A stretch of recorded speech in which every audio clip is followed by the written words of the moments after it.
Hi, let's talk today about new HTML5, JavaScript trends and Node.js development tips. I'm Anatol and you are watching the good parts of the front-end development.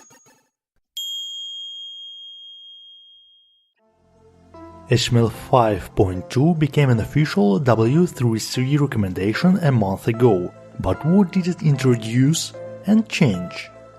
A native dialog element, payment request API, multiple main elements, style in the body, etc., as well as keygen, menu and menu item features have been removed from the specification. You can find the details in this post. In his turn, Keith Grant did a review titled Meet HTML's new dialog element. Here you'll find the details about basic operation using JavaScript, browser support and polyfill, styling and controls. To crown it all, Keith has provided a fully working demo.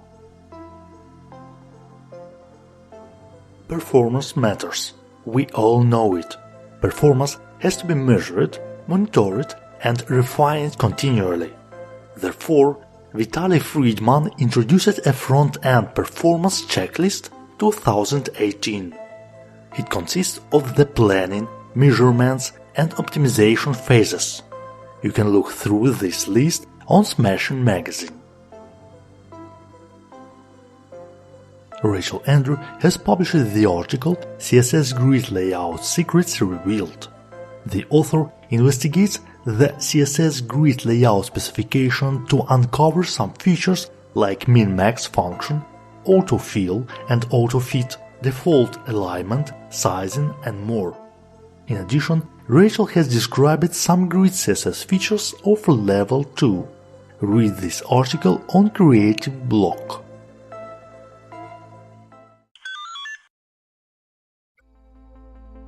You're probably familiar with so-called F-sharpen pattern, a phenomenon when anybody can scan your web page using the pattern similar to the letter F. Recently, energy experts have provided a revisited version of this pattern, the reasons behind it and the best antidotes. Beta Web Typography with Font Variants by Jonathan Harrell. Learn about a wide variety of font variant CSS properties, including ligatures, caps, numerals and alternate glyphs to create more precise and beautiful typography on the web. If you're pretty new in JavaScript or have just started learning with jQuery or React, you might be interested in this article. Here you can find JavaScript features you've never known existed. For instance, the labels, void or with operators, etc. Have a look.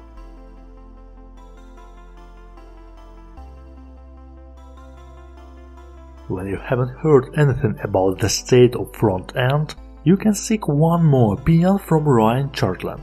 Top JavaScript tools and trends to watch in 2018. Nothing too surprising here. Covers things like React versus Vue, GraphQL, Prettier, Jest, Parcel and PopMotion.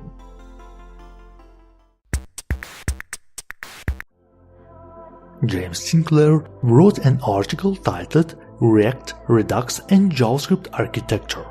This is a gentle but thought-out walkthrough of writing good React and Redux code.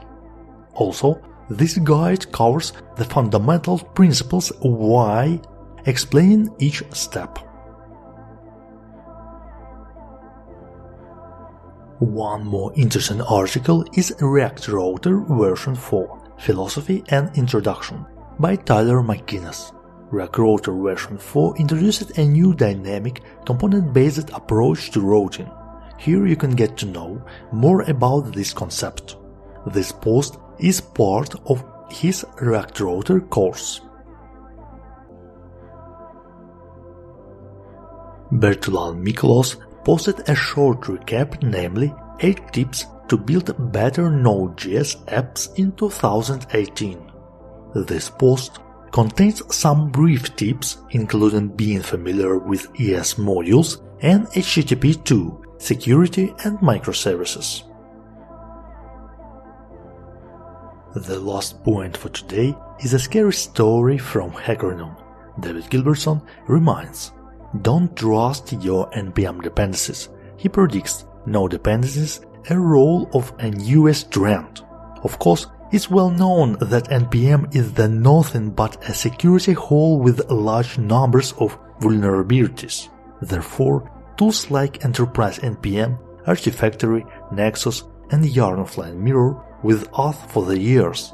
But there is nothing new under the sun.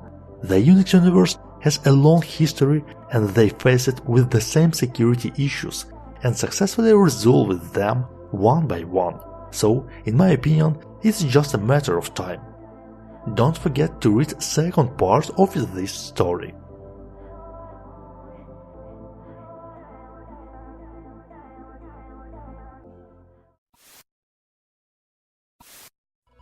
If you like this video, give it a thumbs up, share it with your friends, subscribe to the channel and watch other episodes. Thanks for watching and stay curious.